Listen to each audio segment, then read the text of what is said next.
Got him. There's a largemouth in the deep tree.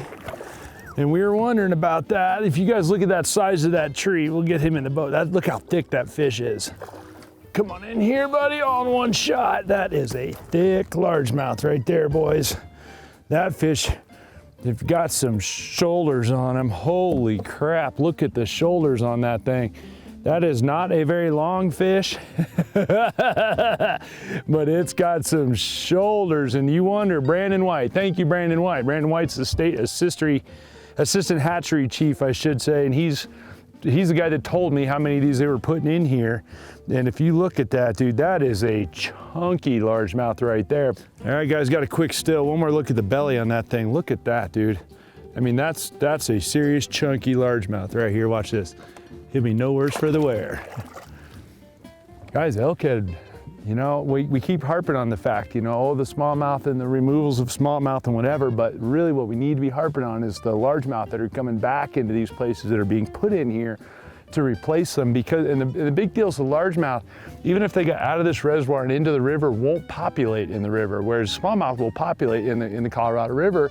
I'm not here to just debate the you know, whether or not the smallmouth are actually eating endangered species or not, but I do understand biomass. And there's only so much river, you know, so much life that the river itself can support.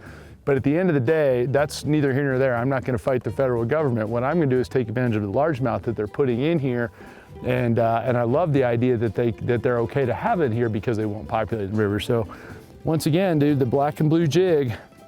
Black and blue half-ounce jig with the sapphire blue power bait pit boss on the back right there. That's a really bright color, but there's just no visibility in this water, guys. And so I've got a short fluorocarbon leader, like we said, it's that long, just a little short, stubby, little 30-pound fluorocarbon leader, just in case a pike grabs a hold of this thing, which has already happened. 20-pound train, 100% fluorocarbon, 7.3.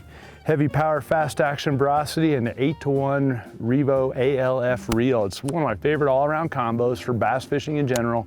And you know, it's always got either a jig and pig or a Texas rig on it, and keep fishing it and see what happens. And this fish we just caught was right in that tree right there. And it wouldn't surprise, that's the kind of spot that might have more than one because it's offshore. So we'll give it a whirl and see.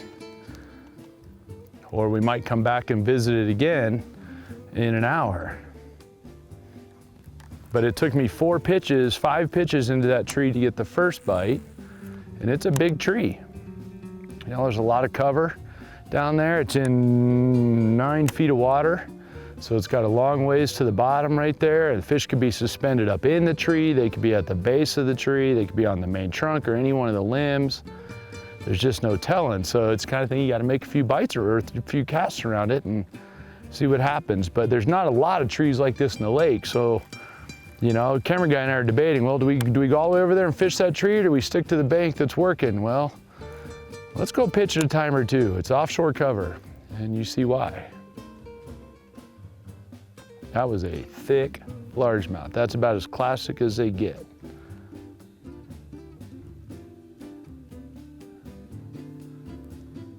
I'd like to have about 10 more of these trees.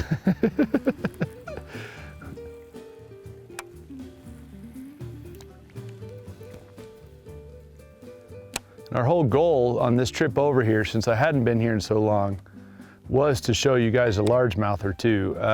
When we've come here in the past, and we've been here 2 other times, it's been to show off the smallmouth or the pike. And the smallmouth are still here. They still do the kill tournament every year. We talked to the A&S coordinator today.